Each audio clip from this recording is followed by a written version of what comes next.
Elon Musk from Tesla, and this is your opportunity. You have 30 minutes to tell this individual about yourself. What are you going to say?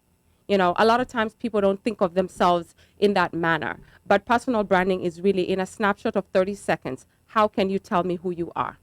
Who you are, what is your passion, and what are you looking to accomplish in life?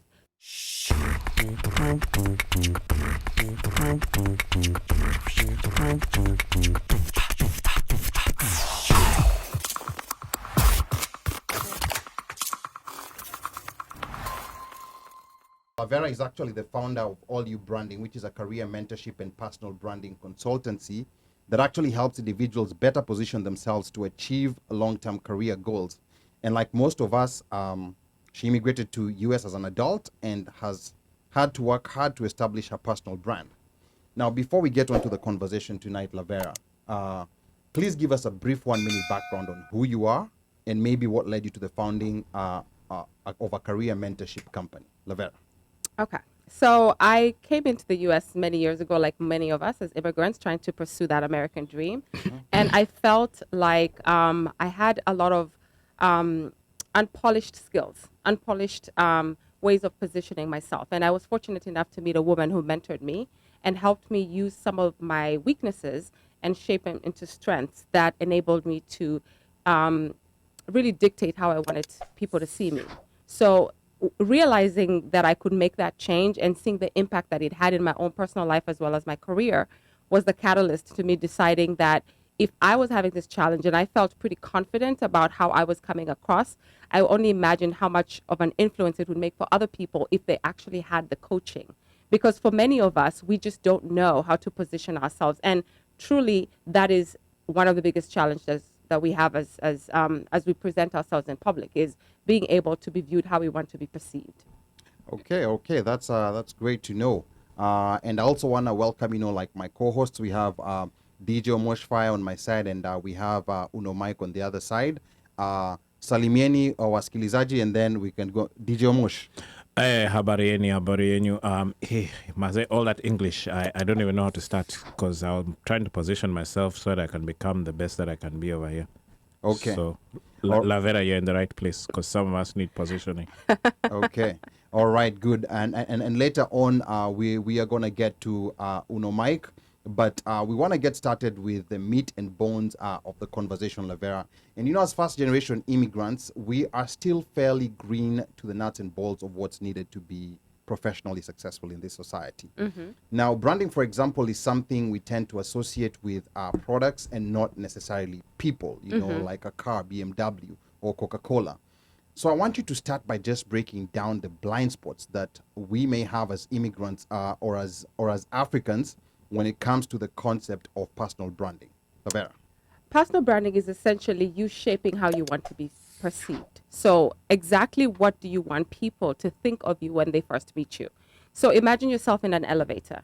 You have 30 minutes. You're in an elevator with, say, Steve Jobs, rest in peace, or maybe Elon Musk from Tesla. And this is your opportunity. You have 30 minutes to tell this individual about yourself. What are you going to say? A lot of times people don't think of themselves in that manner, but personal branding is really in a snapshot of 30 seconds. How can you tell me who you are? Who you are, what is your passion, and what are you looking to accomplish in life? So essentially, if you cannot in 30 seconds give me a synopsis of who you are and what you stand for, then you're really missing an opportunity to let people see you for your strengths. And one of the things that I usually tell people that I'm coaching is that personal branding, there are different ways to view it. There's the individual personal branding, which is based on you and how you present yourself, especially if you're interviewing for a position, or you are, an MC, or you are, trying to influence. But there's also personal branding for somebody, who runs a business. So there's a different way that person would need to brand themselves. But from an individual perspective, I would say there are 5 things that you need to think about when you're personal branding. What is your power? What is the thing about you that makes you powerful? What's your passion? What do you love? What do you stand for? What drives you? What makes you wake up in the morning? What is your purpose? What are you doing what you're doing for? Are you doing it because it makes you feel good? Are you doing it because you want some type of a return? And then the people. Who are the people you're trying to influence? Who's the audience? Is there an unmet need that you're trying to solve for these individuals? And then your platform. How are you going to reach these individuals? Are you going to reach them through social media? Are you standing in front of a podium speaking to them? Those are the things you need to think about when you're thinking about branding yourself personally. But to just take it down to a little bit more of a digestible level, let's talk about personal branding when you're looking for a job. When somebody asks you during a job interview, tell me about yourself. A lot of times, because of the culture that we come from, the fact that we are raised to be very timid and complacent, many of us don't know how to position ourselves. Many of us have a problem touting our accomplishments. So when people ask you, who are you? You find a lot of people are like, I don't know. And then given the differences in how people interview back home but versus how we interview here, you find a lot of people answering questions like, oh, I'm a mother or I'm a father. I have 3 children. And your employer doesn't care about that. They want to know, how are you going to come in here and impact change in my organization? Are you agile enough? Can you help me save money? Who is agile? You, the individual. But then Lavera, you talked about, and I know Mosh has something real quick he wants to say, but you talked about the timid culture, and I don't want us to lose that point, because I think this is a conversation that's centered around, like immigrants, like Africans, Kenyans, people who came here in their adult life. What is it, like when you talk about, like a timid culture, what are these aspects specifically that sometimes work against us when we go into the corporate world here in the US? So I'll give you an example, and this is probably going to help drive the point home really easily. I'm working currently with a lady who's looking to for opportunities for an accounting position. She's very qualified. She has all the skill sets. She has the education. Unfortunately, when I talk to her on the phone and I ask her, what are you looking for? She's not coming across as that bubbly, enthusiastic, motivated individual. And we know Americans are looking for personality. A lot of times people hire who they like. So if I can't envision myself working with you and you're not coming across as that person who I can see myself talking to in the hallway or having a water cooler conversation with, chances are I'm going to be like, she's kind of boring.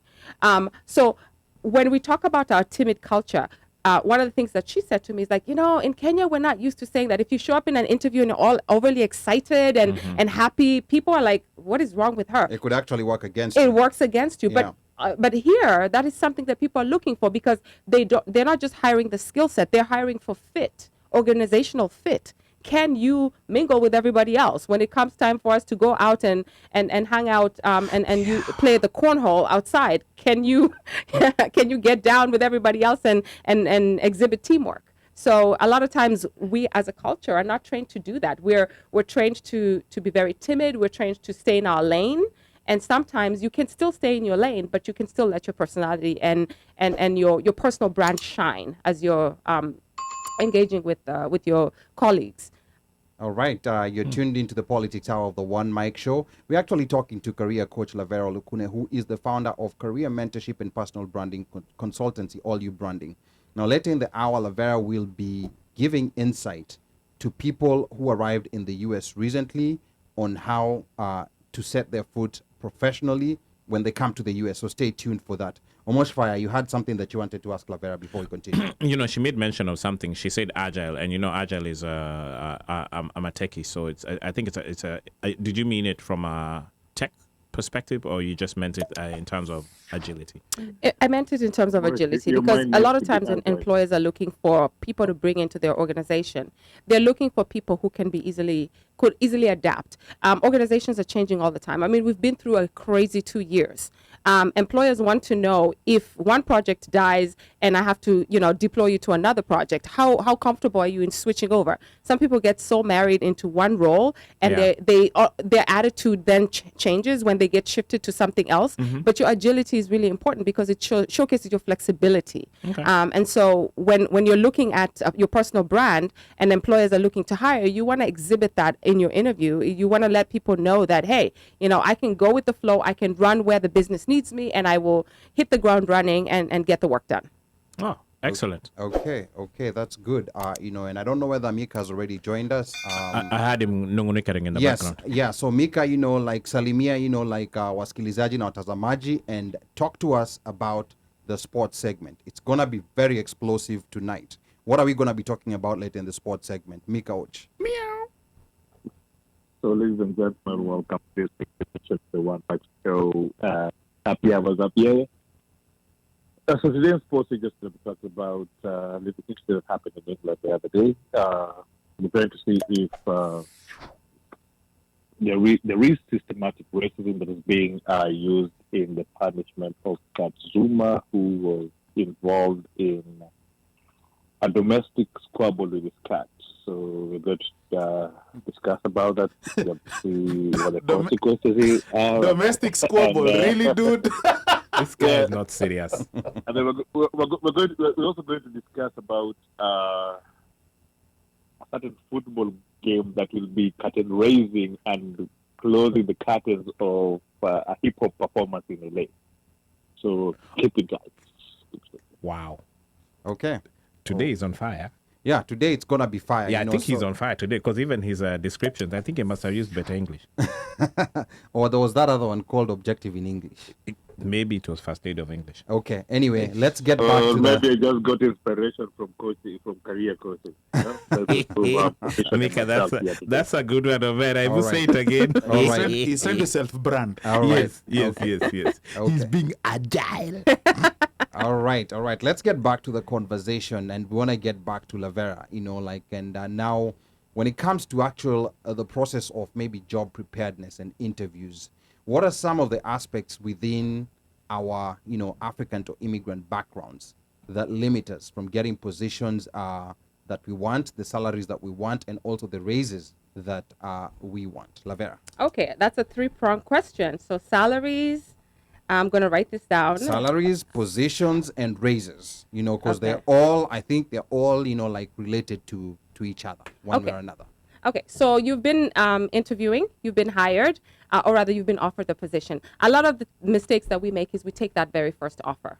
You know, Karen and you know, Jake. and Jake, they do not accept that first offer. Why Karen? Why No, not just Heather? just random names. Why not Heather? A lot of times Or Jake, Jacinta. Yeah. A lot of time Jake will be given the offer that he's worth because he is, you know, he's a white privilege. And Karen most likely will also get an offer and she'll negotiate. But because of where we come from and our complacency, we're so happy to be invited. We're so comfortable with being given a seat at the table that we take whatever it is that's offered to us. If the employer wants you, if the employer finds your skill set valuable, and especially now after the 2 years we've had and the Black Lives Matter movement, you need to ride the wave. So if you're being offered an opportunity, it is to your advantage to negotiate. Now, granted, you may go back and negotiate and ask for more. They may push back and forth with you, and they may not necessarily give you exactly what you wanted, but you should never accept the first offer.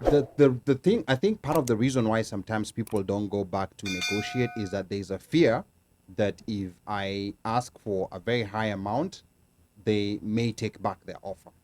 Well, that is a fear that I think is valid, but I don't think it's realistic. Because if you consider how long it takes an employer to put out a requisition, how long it takes for them to promote that, how many people they bring into the funnel, how many people they actually shortlist, how many people make it in front of the panel. That is weeks and weeks and weeks of people waiting on a position that has been sitting vacant, work piling. So the chances of you not getting what you want because you're fearful is really unrealistic, in my opinion. You're better off asking and being told no than not asking at all. Because if you don't ask, how are you going to know? You know, and I think as a society, as a community, we just tend to be happy that we've been invited to the table. Like, I was offered the job, so I'm not going to ask for more money. You should ask for more money. And if they don't give you a salary that you want, you can negotiate other ways. You can ask for more paid time off. You can ask and say, well, I was kind of hoping to be at this level. Or sometimes if you have two positions that, you were applying for and one of them has come closer to the other one in terms of getting the offer, you could use that as leverage to negotiate and say, well, I've got this other opportunity that, is more lucrative, or they're willing to give me what I'm asking for. Something else that you can ask for is if they're not willing to budge on the actual gross income, you can ask for a sign-on bonus and say, well, what can you do to sweeten the deal? Can you give me an additional $5,000 as a sign-on bonus? Now, when you talk about 5,000, how much more should you ask for? Because that's another question that comes up. Let's say, for example, I've interviewed for a position and I've been offered maybe, let's say, $80,000. So from $80,000, I mean, of course, I can't go asking for $200,000 on a position that I've been asked for 80. But how much, how do you play with these numbers to make sure that whatever you're asking for is not so unrealistic, but at the same time you're also not lowballing yourself with the offer that you're requesting. Asking for? Yeah. So is there a range, so to speak? Yes, there usually is a range. And what I would suggest is before you actually go into that interview, you have to have an idea of what your market value is. So you need to do research. A lot of times people don't do that, but you need to do research. This is public information. You can go on Glassdoor, and there are very many other resources that you can be able to go to that will help you understand what people who are in your skill set in your industry are getting paid, because it also varies based on industry. Skill set may be across the board, but some industries are going to pay you more than others. Once you've got that information, then you're able to have a better sense of how much more you can push. The other question that I always encourage people who I'm working with to ask is, once you've received an offer, you can ask the recruiter, where in the quartile do I fall? A lot of times employers have what they call a quartile, which is a range of 0 to 25, 25 to 50, 50 to 75, and 75 to 100. That's essentially the broad range of where most salary bands fall under, depending on your industry and also your title. So you can ask to be given information about where in that quartile you fall under. And if you're obviously under, in the 25 range quartile, then you know that, between 0 and 25, then you're being paid at the lower end. If you're between 75 and 100, then you kind of, you may be doing well off. So that's another question to ask. Now, granted, you're not always going to get the right response depending on the industry, depending on the recruiter that you're working with. But if you do your due diligence and look at what people within the industry you're applying to and in your city are actually making, that should give you a good sense of how much more of a range you should be asking for when you're negotiating salary. Okay. Almost fine. This quartile one is one that I'm stuck on. Because it almost seems like, granted, I've done my math. I know what my range or what I should be getting industry-wide. But then the employer, so you're saying that this quartile is actually, it's basically what they're paying for that particular job. What they're paying for that particular job in that particular industry in that particular company. But if you go in and you say, hey, for this particular job industry-wide, say maybe you're applying in the consultancy industry or the finance industry, correct, you should have a sense of how much people with your skill set are making, what employers are willing to pay for. And that's what you're going in there asking for. If they don't give you that amount of money, you can request to see what the band is. And this is, again, where a lot of people feel like, oh, my goodness, I don't want to be the problem child because I don't want to, rock the boat and have the offer rescinded. But keep in mind, these people have spent weeks and weeks trying to get you into the funnel. Correct. They finally like you. They've offered you the position. You can push back a little bit. You have a little bit of leeway to do that.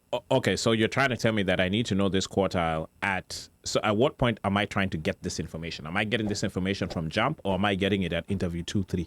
Okay, so what I would recommend is when you go into the interview, when you get a call from the recruiter saying they're interested in you, correct, that's where you need to do your research. But even before then, while you're job hunting, you should know, based on the type of positions you're applying for, how much money and you're willing to jump your current role and move into a new role. And then you also need to look at the industry, because I can tell you that I'm a marketing professional. What they pay in nonprofit is not the same as what they're going to pay in finance and what they're going to pay in tech and consulting. It varies. So you need to have an understanding of the type of employment you're seeking, and where you want to be when you want to land. And when you do speak to a recruiter, when they're screening you, you also need to have that conversation. And you say, personally, I'm not moving for $10,000, because at the end of the day, Uncle Sam is going to come and grab that money, and it's not going to feel like I made any kind of improvement in my situation.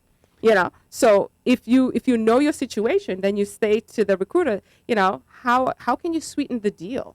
What else can you give me that's going to make it easy for me to move? All right. And Uno wants to come in, and Yakobo Simba here is saying, knowledge being dropped kinoma. Yakobo Simba, welcome. I think this is the first time we're interacting in 2022. Happy New Year. And then, we also have Sean Kanyede, Karibu Sana. The People's Kamkunji says we're listening. Slay says this is great information. And then Slay has also asked the question, how do you know your market value? And I think you've already answered that question as we were speaking. Right. And then Ida from Sunday Wind Down, Karibu Sana, Salimia Sani Sistuki. She's asking, do you think people who switch companies often end up earning more than those that stick to one company hoping for raises and bonuses? No. Before she answers that, Wow, before she answers that was a quick answer. Who you? Anyway, she'll answer that. But I think maybe as you prepare to answer that, I was going to ask, like, when you're speaking, I mean, what advice can you give, and especially if you're working with a recruiting company, in terms of expectations? Like, because ideally, if you apply with a recruiting company, and they accept you and they interview you and they're like, okay, we're trying to look for jobs for you. What are some of the angles, or what are some of the non-negotiable or non-reducible minimums can you offer? Can you let them know so that you can get maybe what is best for you and your skill set? So are you saying this is a recruiting agency that is going to fish for you? Yes. Okay. Ideally, Or place you, yeah. or place you, Yeah. fish for you, or Yes. place you. Yeah. Okay, so I would say that the initial discussion you have is critical, because you want to be very clear about the type of opportunities that you're going to be interested in. You don't want them, I mean, it depends on your situation. I mean, if you're looking to land a job, say you've just come to this country and you're trying to gain US experience, then you're kind of almost going to be open to anything. But then if you're more seasoned professional, Yes, then seasoned. Let's say you're seasoned. if you're yeah. a seasoned professional, then you need to be clear from the get-go and say, these are not the type of opportunities I'm looking for. You have to be clear about what you want. Are you looking for a position that is a temp to hire? If you're looking for a temp to hire type role, those kind of agreements will be a little bit different. If you're looking for just temping, you also have to be very clear that you want a certain amount, like what your take home should be, what you want to net out at. Because a lot of times they'll give you gross and it sounds really amazing, because they have their own fees that they need to deduct. Yeah. So you have to make sure you let them know what their net is so that they can be able to give you the amount that you're looking for. So that's the advice that I would give, is make sure that you have a clear conversation with that recruiter on what it is your bottom line looks like. So just to hop a little bit on what OneMic was jumping on about the recruiters, and my experience with the recruiters is that if I have my way, I'll never deal with them. But then, no, that's been my experience. Mother than you. Boss. And it's been because a lot of things would happen. A lot of times what happened is that HR departments basically outsourced. They didn't want to deal with, that whole process. And they're like, you go out there, fish, get the people, bring them in front of us. We'll interview them. We'll go through the resumes and then we'll interview them. And then at that point, if we're willing, yada, yada, yada, we'll give you guys your fee, which sometimes equates to maybe a month of this person's salary, or depends on how you come in, whether you come in as like you said, temp to hire, and so on and so forth. But what I've also noticed with a lot of those recruiters, at least when I was going through it, was that what they did is they presented like 20 people, threw you all in, whoever bit got the straw, and then the other 19 people, it's like they keep quiet, they don't say anything, they wait until the next time they have another client that you fit in with a skill set, then they throw in another 20 people, whoever gets bit, and so on and so forth. So after like the third interview of somebody not calling you back, or maybe second, or whatever you want to call it, then you're like, okay, well, this guy's supposed to be working for me, but they're not. I'm like, yeah, what's happening here? And you're right. They're You not. realize that these jokers are just basically not working for you. So, I mean, just in terms of what Uno is saying, what are the telltale signs as a prospective job seeker who's working with either 1, 2, 3, 4, 5 different recruitment, companies to place you? What are the things you're looking for to know whether these guys are serious or they have something or whatever? And then after interviews, what is it that you need to do so that you know either whether you interviewed well, whether you didn't get the job, yada, yada, yada, to make yourself better? Okay, so what I would suggest is this, 2 things. The first thing is that if you receive a call from a recruiter who's recruiting for an organization, I would go directly to that organization's website and see if that position is posted there. If it is, I would submit the application on that particular website. Secondly, I would go onto my LinkedIn profile and search and see if there's any connection that I have with anybody who is in my network who may have some type of a connection to that role, and try and see if I can connect with that person. That is your best bet. Recruiters who are hiring, who are fishing for companies, that's what they do. They're going to get paid based on commission. Their role is to bring in as many candidates into the funnel, and then kind of let the chips fall where they may. Now, what they typically will do is they're typically screening you just to make sure if you fit the profile of what the employer is looking for. Correct. So I would not necessarily say put your eggs in that basket. Now, there are, unique situations where you might end up getting hired based on those engagements. But if that's your main source of job search, I would say you need to keep searching, keep figuring out different ways, because they're not there to work for you. They work from themselves to make sure that they bring in the right people in the funnel. And sometimes they're actually getting paid to bring people into the funnel. Yeah, correct. Yeah. And then when somebody lands a role, then they get paid more money there. So the other thing that I would suggest too is that if you have gotten an interview with the company, it is in your best interest, number one, before you walk into the interview, to ask your recruiter to provide you with the names of the people you're going to interview with. This is something that is basic knowledge. Get the names of the interviewers. Understanding the panel. Understand who the panel is. You need to know who you're going to interview big with. one. Yes. Yeah. And part of the reason for this is twofold. For me, I think it's important for you to know how you will position yourself when you're approaching this interview. If one of the people on the panel is a VP, you want to make sure that you're prepared, because their level of question is going to be different than somebody who's talking to you as a peer. Okay. Understood. So the other thing too is, as you're going into this interviews, make sure that you're asking your recruiter to provide you with the email addresses of the people who are going to interview you, because then you're going to cut off the middleman as well and be able to communicate directly, whether it's with the hiring manager or somebody in the panel. And then the third thing is So slow down, Lavera. Email address. yes. That's okay. And the reason why I want to slow you down is because you're dropping nuggets that I think, for some people they're hearing for the first time. What are you doing with the email address? Are you emailing the person before you go for the interview? No, you're not emailing the person before you go to for the interview. Okay. So what I would say is the email address you probably want to ask as one of your questions towards the end of the interview. Okay, great. So a lot of times, this is another issue that I have with people that I'm working with, is when they go into the interview process and I ask them, so what questions are you going to ask your potential employer? A lot of them are like, oh, when are you looking to hire? What's the organization like? And I'm like, those are not the type of questions you really should be asking. This is another reason why you want to understand who's in your panel. Because if it's a peer, you're going to ask questions like, how long did it get you to get up to speed on the role? If it's a manager, what I usually ask the manager is, what is your expectation of me when I take on this position? What's my learning curve going to be? You want to understand. How long is it going to take me to get with it? And then if I'm talking to a director or a vice president, I'm going to ask them what the long-term goals of the organizations are. So for you to go in there and ask a question of, oh, so what's it like? Do you guys have fun? It's like, are you really, are you invested in this opportunity? Like, what kind of position are you looking for here? Interesting enough, those are the things that people say, well, with those are today's the markets, things that, those are the the things that youngins people are say. asking those questions. They want a fun Oh, campus. don't even get me started on the youngins, because there's a whole different working mentoring session that needs to happen with our young folks. And we're going to get to that. Okay. So hold that thought. And there's quite a number of questions that are coming in.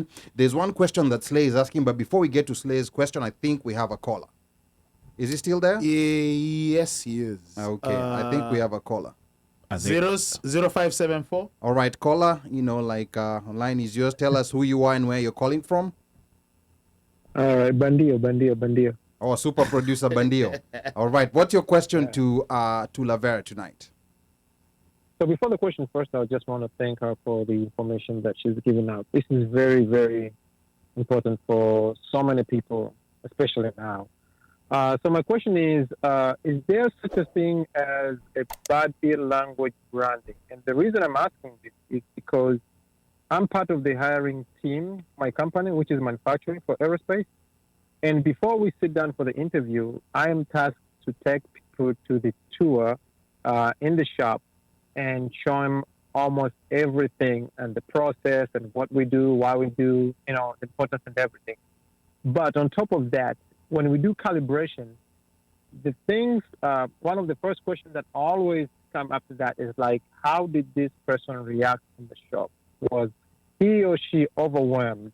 Did she look like she was out of space and all this stuff? So how can you control, especially for those who are in manufacturing industry like me, how can you brand yourself when it comes to body language? That's one of the things that I think maybe she hasn't got there yet, but one of the things to talk about, like when you speak for the interview, how you brand yourself with the body language. Because I've seen some people are really good at what they do, but they just not only they're not good public speakers, but they can't even brand themselves when they sit there. They will look like they're scared or they're, shaking and all this stuff.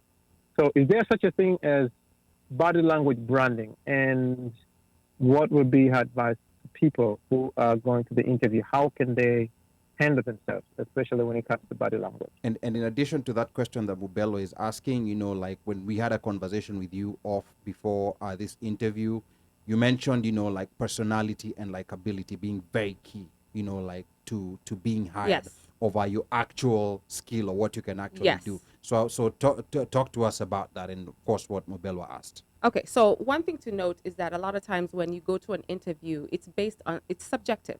People want to work with people they like. So if you come into the interview and I don't see myself being able to envision working with you, chances are during that calibration, I'm going to be like, oh, I don't know. There was something about her that just was off, or there was something about him that I didn't really like. And it speaks to that body language that you're talking about. So to him, I would suggest that body language, you need to back that up also with conversation. And how I've approached that in my own experience when I feel very uncomfortable and out of my depth during an interview is I go right off the bat and I say, guys, I just want to note that I'm really nervous today.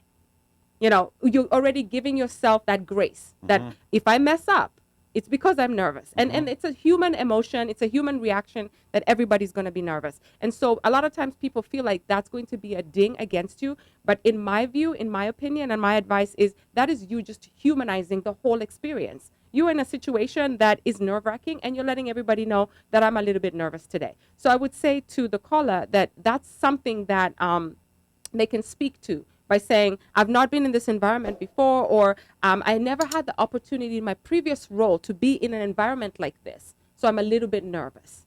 It's just in really how you position where your situation and really labeling the elephant in the room, saying, this is not my comfort zone and I'm just letting you know, so please don't ding me for this.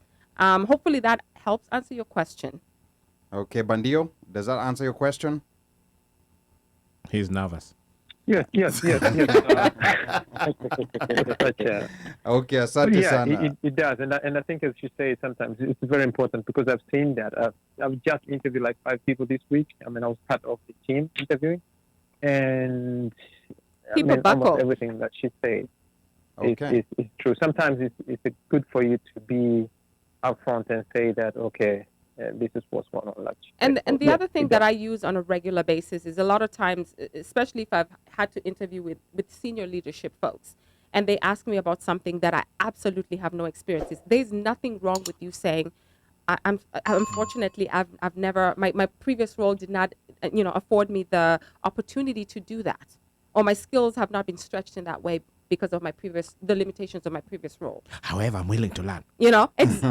Exactly. But that's the thing, being honest and upfront about what your capability is, because then you come across as likable. You're being authentic, and it just, at least that's my opinion. It's you want to be authentic. Okay, so a question here from So Slay. I want to jump on that, Ali. Before you ask your question, I want to jump on that. Okay, Mika. That Lavera made, because one of the things that I've found to be difficult, especially when I'm hiring from leadership positions, is that most of the time we prefer, basically me, my CIO, me, and the other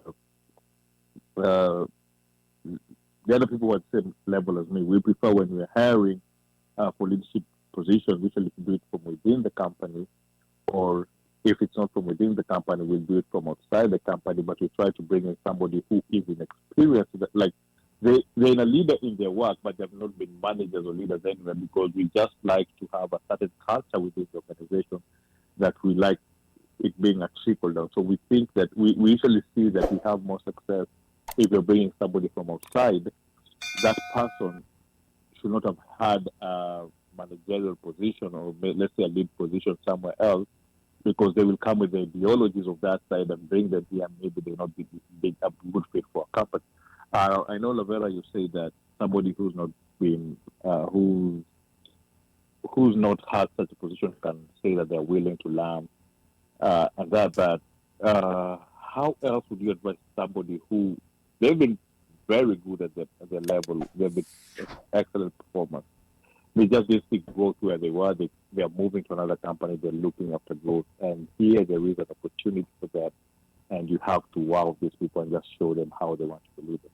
Apart from just saying that I'm willing to learn, how else can you tell that person to brand themselves so that when they come in, they grab our attention? Because I've realized when we interview for those positions, in 15 minutes, if you don't have our attention, you never go past that. You never go past that. Like, if we usually do 30-minute interviews, but we have timed them for an hour. Okay. Depending on how long your interview is going to be, that usually is an indication if you're going to get a job or not.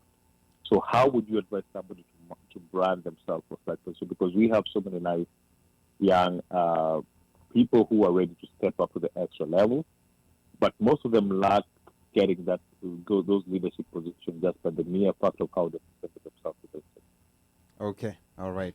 Lavera, quite a long question, but I hope you've been taking mental notes of what Mika was saying. So Lavera. Yeah, I would suggest in this situation, one thing is when you receive a call from a recruiter, whether it's an internal or an external recruiter, specifically if it's an internal recruiter, that needs to be your partner. That person is who you need to talk to and say, what exactly is the team looking for? You need to go ahead and say, hey, I'd like to get a list of the people on the panel so you can do your homework. Then you need to go even as far as saying, I really want this opportunity. What is the team looking for? What can I do? How can I prepare for this interview? Because that individual is going to give you feedback and an insight, kind of like what the caller was talking about on what the team is looking for, because they want somebody who's going to come in and wow them. So what skills are important for this team? Why is this role vacant? How can I, what do I need to do to showcase my skill set in this way? I mean, yes, my credentials speak for me, but then what can I do? What type of conversations? What kind of people are going to be on the panel, And I've asked those questions, and I continue to ask those questions in every opportunity I've had is, tell me a little bit more. I'm looking to succeed in this role. I want to ace this interview. What should I do? How can I make this work? And a lot of times, recruiters want to bring somebody in because maybe they're getting pressure internally that, hey, we've got to fill this role. So many of them will likely share this information from you. And what you'll notice is that then you become the person that the recruiter wants to see move along the funnel. They want to help you because you are shown an interest. You want to know who this team is. You want to do well on this interview. You've done your homework on the organization. You've asked, hey, I was looking for John on LinkedIn, but there are 3 John Smiths. Which one is he exactly? So you can go to his LinkedIn page and a lot of times people say, oh, but then once they know that I'm snooping, well, of course they're going to know you're snooping, and you should snoop. They want you to do that. They want you to do that. They want you to know who you're. It is actually encouraged. Yep. It's encouraged because it shows that you're doing your homework. They can already see the type of individual they're going to hire before you even come into the organization. Somebody who's willing to take the initiative and go the extra mile. So you should be doing that. Okay, now, this right here, and I'm going to tell you guys right now, this session, we're going to have to extend it a bit because, there's still so much that we need to cover. So msianze kuniangalia vibaya kama time ikipita. There's a question here, first of all, that's coming from Slay, and I don't want us to lose this question because it ties into the next question that I wanted to ask you, Lavera. And Slay is asking, do you have advice for people who studied in Kenya and moved here and are trying to get into the workforce? A lot of times there is a narrative of if you have a degree or master's from Kenya, it may not be recognized here. Now, before you answer that, we all remember that when we were newbies in the US and also took up the first jobs that we did, it may have been, maybe even in the elderly care field. And these are people who came here with degrees. They could be taking jobs in the elderly care field, in grocery stores, or even sometimes, truck driving. But going back to when most of us came to the US, and for the benefit of the people who are fresh here, and they have some sort of qualifications from back in Kenya, what is it in hindsight that you think most Kenyans could or should have done different as far as their jobs were concerned, outside these roles that we are told this is where you're supposed to be? Doesn't matter if you have a degree, doesn't matter if you have a master's, this is where you have to start. Lavera. Okay, so one thing I would start off by saying is this is sort of my formed opinion based on various years, is where you land when you arrive significantly can change the trajectory of your path in this country. And unfortunately, a lot of people land in a situation where they're told you have to start with these type of roles before you can proceed to something else. Now, I get it. We all come here and we all need to make a living. You got to pay bills because as soon as you arrive, the bill starts to come in. So do whatever it is you're doing to make those bills, to pay those bills. However, don't be discouraged that you need to also look at what your credentials are. This is where I think positioning, personal branding, and reviewing your credentials is very important. Now, I'm currently, best example I can give is I'm currently working with a lady, very qualified accountant from back home. Really qualified, has the degree, undergraduate and bachelor's, was given the same exact information that you must go back to school.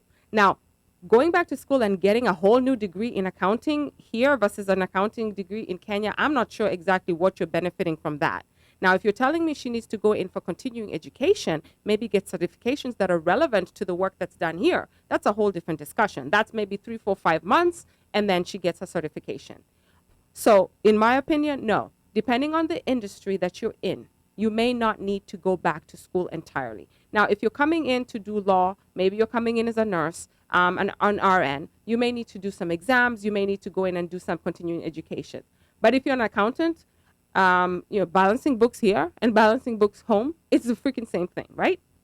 So what I would suggest in that situation is make sure you have somebody who can look at your resume, and you look at it in parallel with opportunities that you believe you would be qualified for based on the roles that you've previously done. It's very difficult. Like if I'm working on updating someone's resume right now, usually I would ask them, can you give me an example of an opportunity you're looking for? What I will then do is take that resume and map it against this job description of what this person is looking for. I'm not necessarily saying lifting what's in the job description into your resume, because I'm not going to fabricate work that you never did, but really mapping it, especially in areas where there are transferable skills. So there are certain skills that you can be able to transfer from what you learned in your previous role and into this new role. That's what I would be looking for. The other thing is we already know that recruiters are heavily taxed. They're reviewing a lot of resumes. So we want to highlight the things in your resume that speak to the competencies that showcase you have the ability to perform the tasks in the job description. That is where we go with keyword optimization. We make sure, or I would make sure that your resume speaks to those keywords that recruiters are looking for when they're trying to hire for people with that skill set. And then the third thing that I would also say is, depending on where you are in terms of your career, if you haven't created a LinkedIn account, and I keep saying this over and over again, people undermine the value and the benefit of LinkedIn. You go to LinkedIn and you start looking at associations, you start liking organizations that you have an interest in working with. Those type of things help with your profile because recruiters go there first when they are trying to source for candidates. So to answer your question, this was a long way to answer your question. It doesn't necessarily mean that just because you have credentials from back home, you have to go back to school here. You have to assess your individual situation, and preferably you need to speak to somebody like myself who can help you figure out if you need to go back to school, and if you do, what kind of courses you need to be taking before you go ahead and scrap everything you did back home and start from the beginning. Wow, gems being dropped. And I want to remind all the listeners and those who are watching us, you're tuned into the Politics Hour of the OneMic Show. Of course, we're not talking politics tonight. We're talking to career coach LAVERAH Olukune, who is the founder of Career Mentorship and Personal Branding Consultancy, All You Branding. You later on tell us a little bit about All You Branding. And later in the hour, we will give LAVERAH a real world curveball scenario to get some personal branding insight on a situation that is currently ongoing. So LAVERAH, I want you to stay tuned for that. And, we won't throw you under the bus. It's just a curveball scenario. We're also going to be interviewing you here to see. The bus is coming, plus the train and the plane. Yeah. Now, before we continue, and I know we are going a bit over time today, Uno, please tell us what we're going to be talking about in the social segment before we wrap up this It's segment. very simple. Yeah. Valentine's Day is coming. The men's conference is also happening. Let us meet at the People's Kabukunji and discuss. Are you for or against the genesis na utanunua flowers na chocolate? Twende kazi. Aya, sawa That's sawa. not the book of the Bible you're talking about, right? Which one? That Genesis. Oh, no. Okay. Okay. Maybe. All right. You never know. Sawa, as we wrap Yeah. up this segment, Uno, I want you to go through the comments. The comments have just been coming in thick and fast. Hey, Just pick the ones which have not been answered, Kang'ethe. and then Uh-huh. we're gonna ask Lavera. Jesus But Christ. I wanna go, I wanna take like a slight emotional trajectory, and that's our kids. Okay, hold on. Oh, Yeah, our kids. because I was going to ask, you need Yeah. a paper towel or... Yes, But we go are ahead. Kids, because with kids, people get very emotional. And sometimes people don't like being told, like this is what you need to do to help your kid. So it's okay, but we have to talk about this. You are a mom and have Kenyan friends who are parents. All of us do.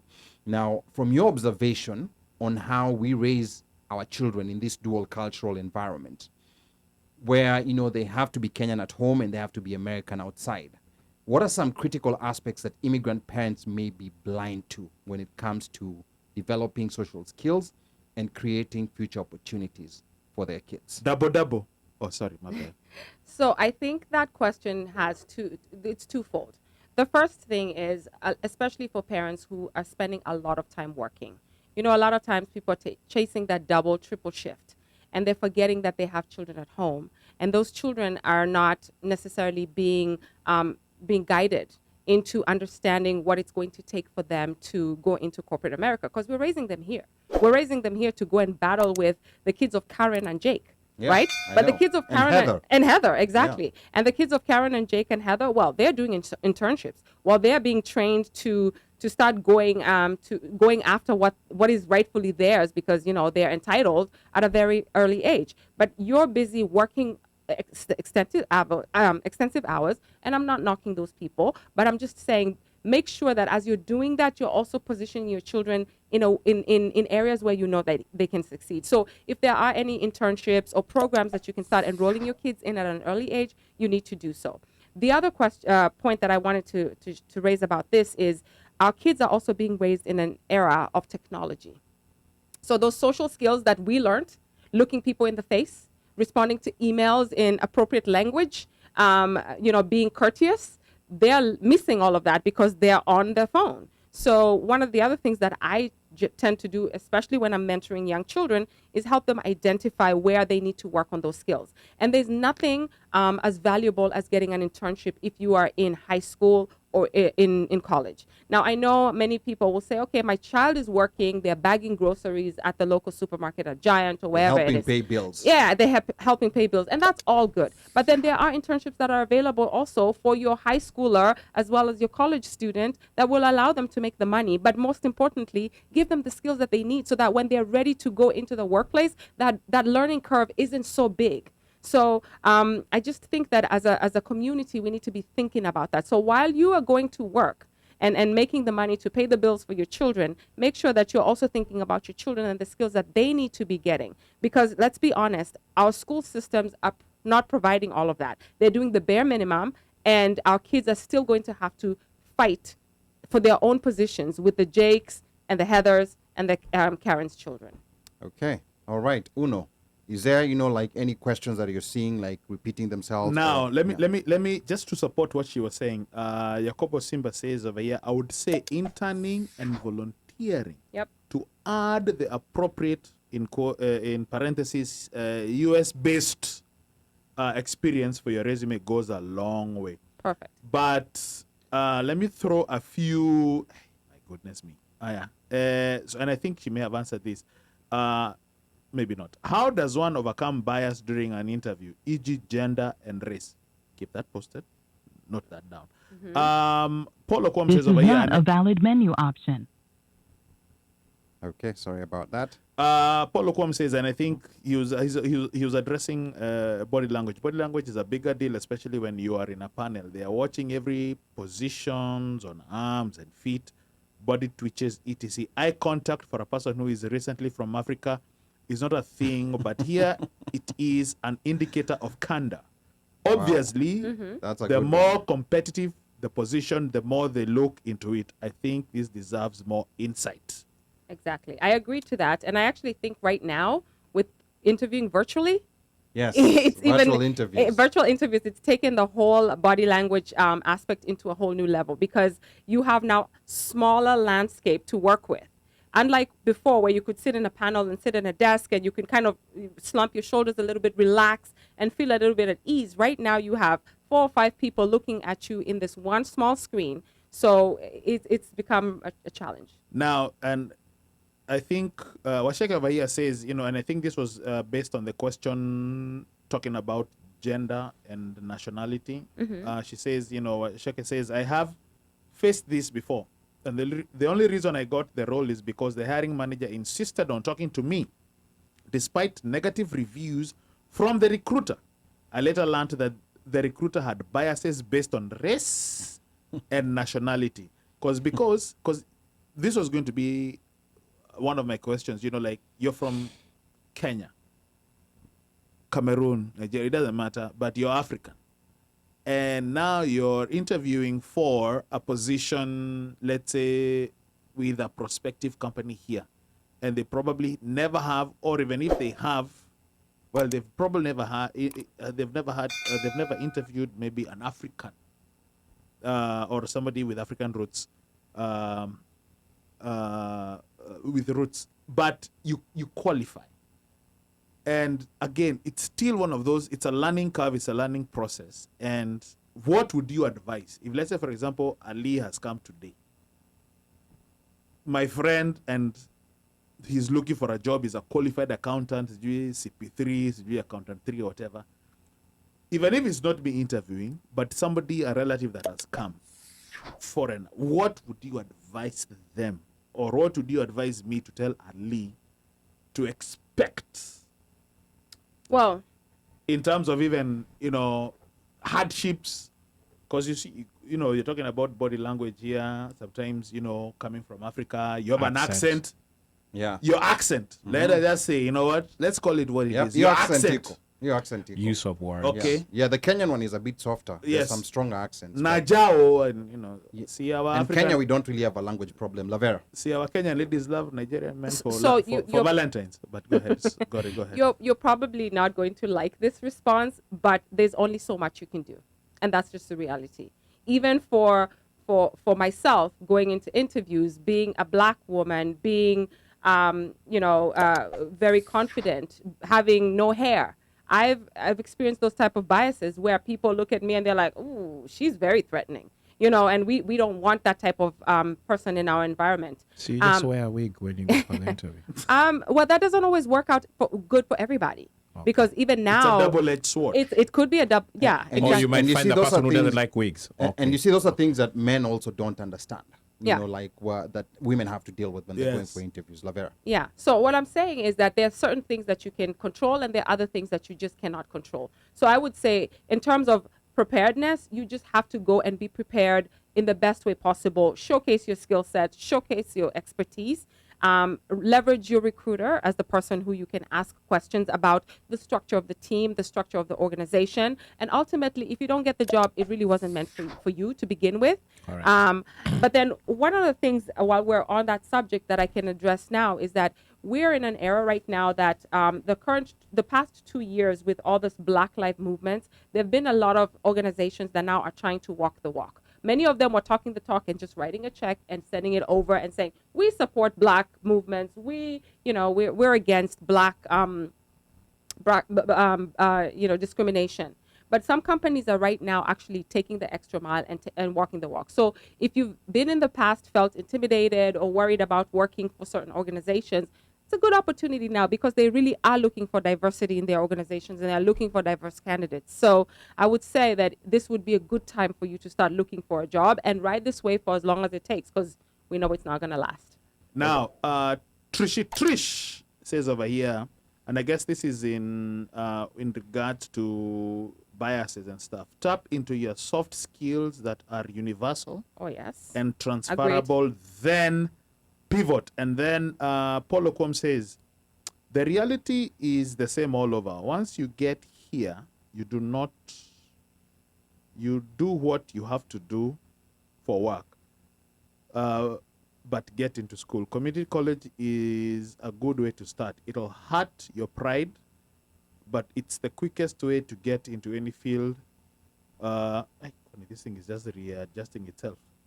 Yeah, and also, you know, like some comments And I also think- coming from YouTube, you know, like a couple of Lavera fans here, you know, like saying hi to Lavera, saying great information. Kate Nkaruya, Daniel Karanja says awesome presentation, and Auntie Jane says great information. So yeah, Oh, so they're watching you, There's Lavera. also So a it young says- man over there who Yeah. said hi, mom. Yeah. Yeah. There's a there's young a man. young guy. Oh, Yeah, Justin. there's a young guy. We have a Justin. stock at Justo. Oh, yeah, Not Justin is Justo. Okay. So over here, it will hurt your pride. The quickest way is to get into the field. Once they see a name, they recognize your experience is considered. I don't know about that, and I think she addressed that in terms of sometimes you don't have to go back or take the low roads. You go back to school, but there's a way you can fight. in There's a terms way you of- can. There's a way you can, because at some point you just have to fight that. And I think that's where that's going to bring her to the services that she can provide. Yes. You know, to be able to mitigate that, because sometimes this is a lot of information,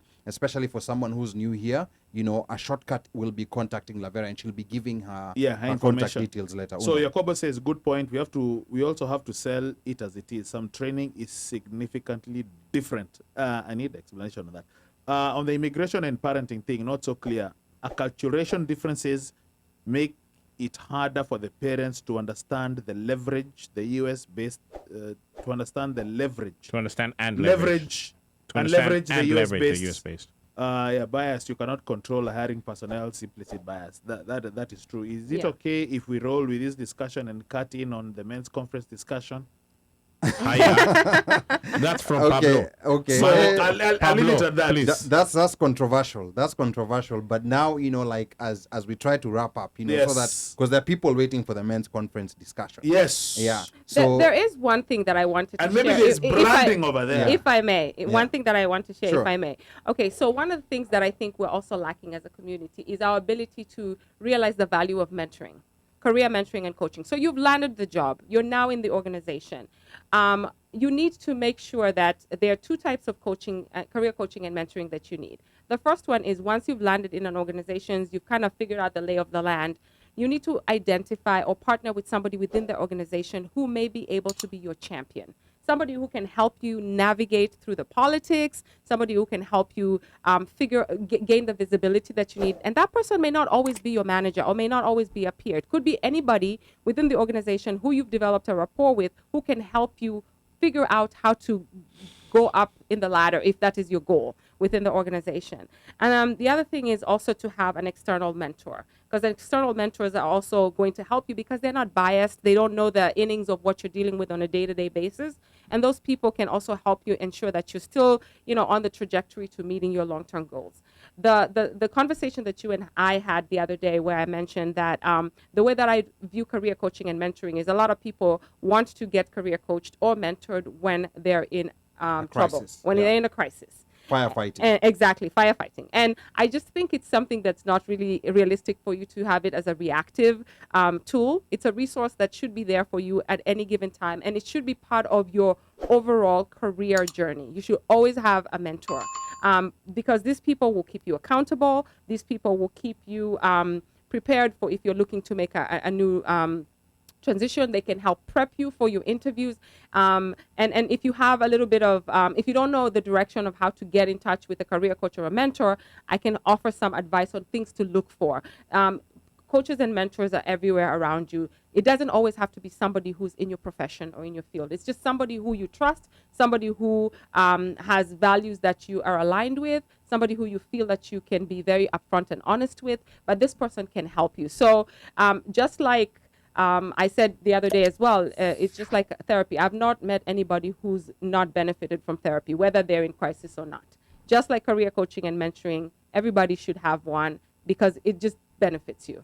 Well, but on that therapy part, Before we finish, I think somebody we says need to over have here- another show about that one. About Yeah, the we- therapy or the we'll do mentoring with therapy, but therapy. somebody was Zote, saying- zote. U.S. accounting is not the same as accounting standards in other countries. U.S. uses GAAP.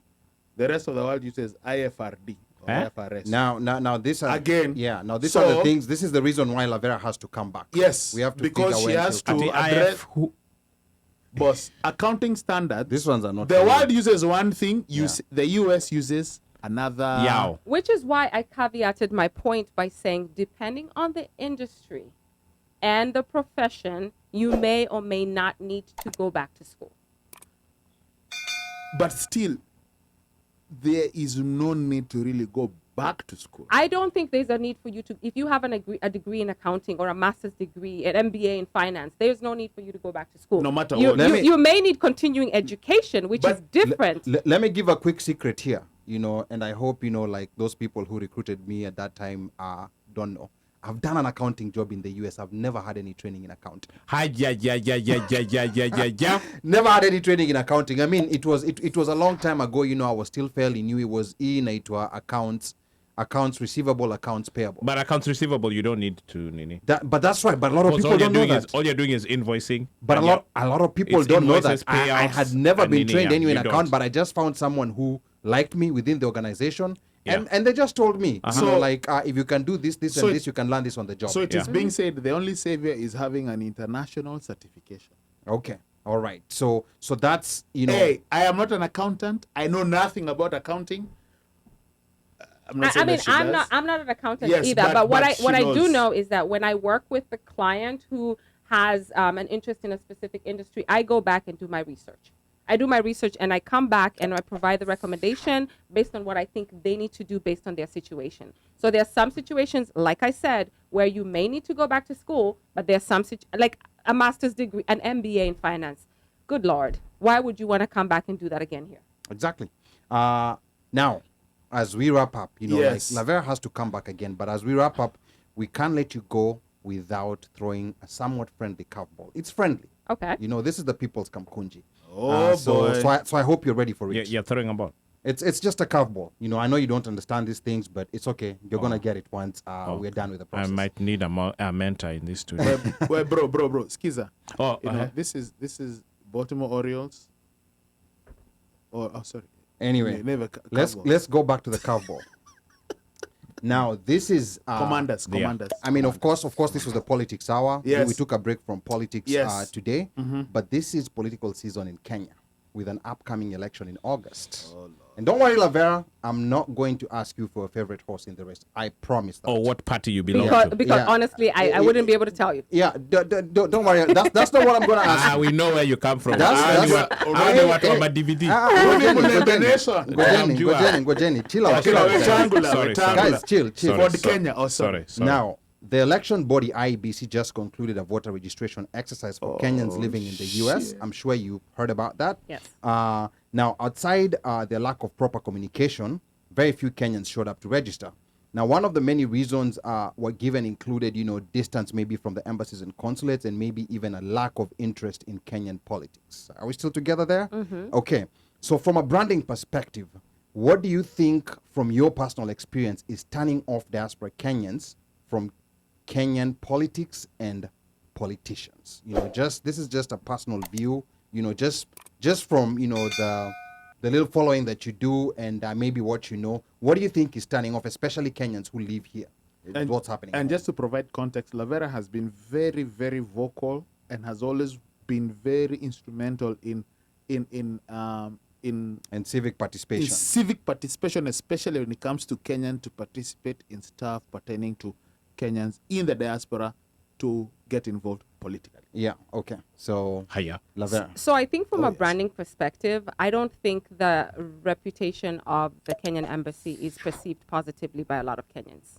And part of the reason for that is there's this perception, again, just that's rooted back to our culture back home is mimi ni serikali, you just have to deal with whatever you deal with, and there's no desire to serve.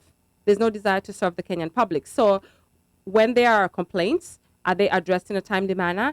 Is there an appetite by the embassy to reshape or change the perception? Is there a PR initiative to help change the perception of the embassy? There hasn't been any. There has, at least not that I've seen. And so people are looking at it as, oh, this is just every other government situation that we've ever dealt with. So why should I bother? Why should I spend my time? Why should I spend my energy to come and do that? I feel like in order for, at least even for me, to be a little bit more engaged, I have to see an honest effort by the embassy trying to reach me and saying, hey, Lavera, we care about you being in this country. We care about the contribution you're going to bring. And I feel that the embassy thinks that because they are providing huduma services, which really are they huduma, because we realize how frustrated we can get sometimes, that they don't have to do much. And I think that's where they go wrong, because the reputation of the Kenyan embassy is tarnished. And people, it doesn't matter which blog you go to, there's always some negative report. I've personally had to call the embassy numerous times and gotten frustrated. My passport expired in 2008. I've never renewed it. I'd rather pay the Kenyan government their visa. She's still legal, though. I mean, just because it's too frustrating to deal with it. And I think I'm not the only one who feels that way. So I feel like if you didn't, the promotion to let people know, the awareness, to let people know that there was this push to get people to register, and a lot of people didn't show up, doesn't surprise me. Okay. There's a lot of lack of confidence. And I think, because we've covered this issue of diaspora registration extensively, I think what Lavera is saying brings out is the fact that, like most people, can't even divorce, like IBC, because it's not even the embassy that was doing the registration. Exactly. But people can't divorce IBC from the embassy because the embassy is the representation of Kenya. Yes. So whatever is happening in the embassy is also a representation of, like what IBC is doing. And I think that's also part of the problem. But real quick, Lavera, if your company, All You Branding, was tasked with redeeming the image of the Kenyan government to Kenyans in the diaspora, what would your first priority be? This is just a quick 1 minute. First priority. Okay. She might fire the ambassador. Oh, sorry, go ahead. And actually, Washeke here says the embassy should hire you, Lavera. So I think first priority, there's a lot of work that goes into establishing what the issues are with a brand. So identifying what the issues are with the brand. And this requires insight gathering. So it requires for me to go through community and find out exactly, aside from anecdotally what we've heard, the embassy is not efficient, you call and they don't answer, but just finding out exactly why do you have a problem with the embassy? Why don't you trust them? Why don't you trust the people that work there? What would it take for you to make things better? Once you've gathered that insight, then you do an analysis of what is feasible, what is a priority for the for the embassy, what is a priority for the Kenyans, and then you start addressing things based on what's the low-hanging fruit. If people just are saying that, okay, we need you to answer the phones and respond because the embassy is considered to not be responsive. Maybe the phones are not the best way because everybody now has a technology. Maybe an email or a chat is more appropriate way for people to communicate. So for me, what I would do is I would approach it as a consultant and look at the situation and say, this is the issue. This is what people are complaining about. This is what we need to change. And then from there, maybe work with the embassy to try and figure out what's accessible and develop a plan. What can we change now? Because the reality is for people to see progress, you have to start addressing things that have goals that are immediate so people can see progress. And then you have midterm goals that can happen over a short period of time. And then you have the long-term goals, which is revamping that entire website because that website is... Oof. Busy. Wow. So I think both the embassy, I hope the embassy and IBC are listening, and I think they could use your services. But quick, before we end the segment, how can people reach you? Like there are so many people here who've been commenting, asking questions. Maybe there's someone who might... I think Sean is a customer. I see his question here. He's a customer. Go ahead. So how can people, what's the best way to people reach you? And Uno, please write this down so that we can have that on the comments so that people can contact Lavera, inbox her, or whichever is the best way to reach her. Lavera. So I have a Facebook page, allubranding.com. It's ALL space U space branding. Yeah. You can go to Facebook and find me there. I'm also on Instagram, allubranding. One word? Mm-hmm. Okay. All you branding. All you branding. Yeah. And the U is a U. No. Or is it a Y-O-U? It's a Y-O-U. Okay. I'm branding myself and spelling accurately. I'm trying not to disappoint my... No emoji communication. No, I'm not disappointing my first grade teacher. She taught me how to spell. allubranding.com, on Instagram, Facebook, and then my website is allubranding.com. I'm also accessible on email. You can send me an email at hello@allubranding.com, or you can send me an email at LAVERAH, LAVERAH, at allubranding.com.